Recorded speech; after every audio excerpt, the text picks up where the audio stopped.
Good morning, কেমন আছো সবাই? আশা করছি সবাই খুব ভালো আছো। তোমাদের পড়াশোনাও খুব ভালো চলছে। কাল আমি ভিডিও করেছিলাম কিন্তু এডিট করার সময় পাইনি, তাই ভিডিওটা দেওয়া হয়নি। তো আজকে 5 দিন হচ্ছে আমার এই নতুন করে আবার পড়াশোনা শুরু করা। তো যে টু ডু লিস্টে আমি পড়ছিলাম সেটা আজকে আবার দেখিয়ে দিলাম। ফার্স্ট দিন দেখিয়েছিলাম, আজকে আবার দেখিয়ে দিলাম, কারণ কালকে থেকে টু ডু লিস্টটা চেঞ্জ হবে। কারণ জিওগ্রাফিটা আমার কমপ্লিট হয়ে গেছে। তো তোমাদের কি অবস্থা আমাকে অবশ্যই কমেন্ট করে জানিও, যারা আমার সাথে শুরু করেছো। তো এবার আসি কমেন্টের কথায়। একজন কমেন্ট করেছো যে হচ্ছে স্টেট গভর্নমেন্টের জবের জন্য বসে থেকো না, কিছু মনে করো না। না, আমি কিছু মনে করিনি, সত্যিই কিছু মনে করিনি। তবে হ্যাঁ, তোমার পরামর্শ আমার খুব ভালো লেগেছে, আমিও সেই চেষ্টাই করছি। আমি লাস্ট 1 বছর স্টেট গভর্নমেন্টের, হ্যাঁ, যে কোনো মানুষের একটা প্যাশান থাকে, একটা ইচ্ছে থাকে যে এই জবটা আমি করব।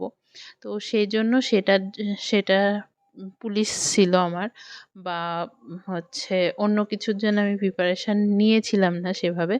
আমি পুলিশের প্রিপারেশান করতে করতে অলরেডি অনেকগুলো এক্সাম দিয়েছি। আমি সেন্ট্রাল গভর্নমেন্টের এক্সাম দেইনি তা নয়, আমি অলরেডি অনেকগুলো এক্সাম দিয়েছি। হ্যাঁ, সেগুলোর জন্য প্রিপারেশান আমার সেভাবে ছিল না, তারপরও দিয়েছি আমার এক্সপিরিয়েন্সের জন্য। তো 1 বছর আমি এক্সামগুলো দিয়েছি। এই বছর যে এক্সামগুলো গত বছর দিয়েছি সেই এক্সামগুলো আবারও দেব, এই বছর দেব। তো তার জন্য নিজেকে প্রিপেয়ার্ড করছি আস্তে আস্তে। তো দেখা যাক এই বছরটা কিছু একটা ভাগ্যের চাবিটা খোলে কিনা কোনোভাবে।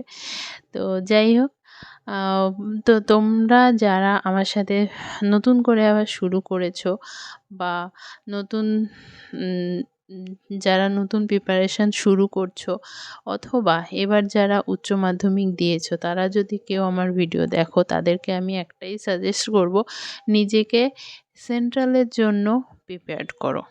স্টেট গভর্নমেন্টের জন্য আমরা এতদিন যারা বোকামি করেছি, সেই বোকামিটা তোমরা করো না।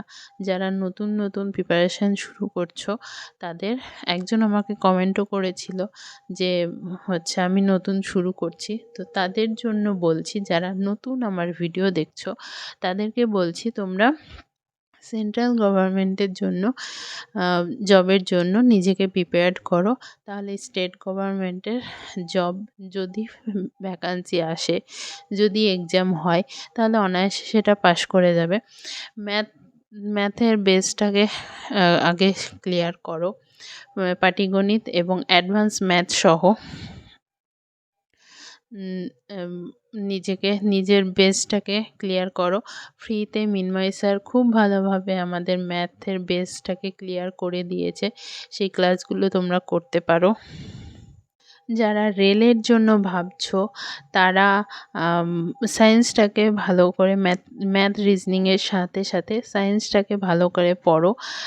সায়েন্স যদি নিজে থেকে না পড়তে পারো, এনসিইআরটি যদি পড়ার তোমাদের ইচ্ছে থাকে, আমি কিন্তু কোনো প্রমোশন ভিডিও করছি না, আমি নিজে উপকার পেয়েছি বলেই তোমাদের সাথে শেয়ার করছি।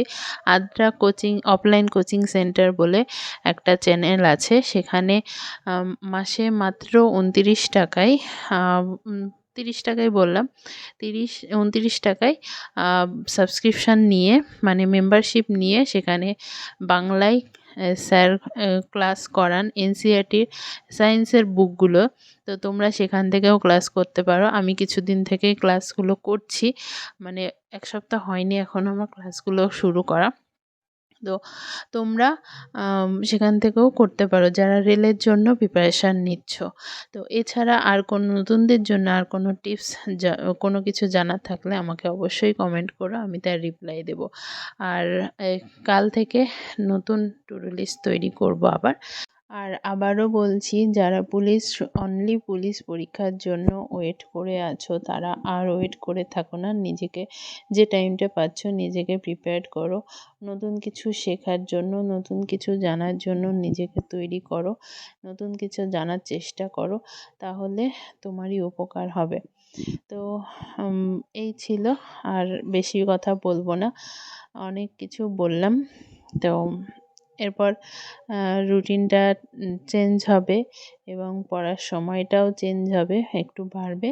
তো তোমরা যারা আমার সাথে শুরু করেছো তারা অবশ্যই কমেন্ট করে জানিও তোমাদের জিওগ্রাফিটা কমপ্লিট হয়েছে কিনা। আজকের মতো এখানেই শেষ করছি। ভালো থেকো, সুস্থ থেকো, মোটিভেটেড থেকো। আর যারা রান প্র্যাকটিস শুরু করোনি তারা রান প্র্যাকটিস শুরু করো, আমিও শুরু করব কিছু দিনের মধ্যে। 10 দিন, 10-12 দিনের মধ্যে আমি রান প্র্যাকটিস শুরু করব। তার সাথে সাথে পড়াশোনাও চালিয়ে যাব। চলো আজকের মতো টাটা।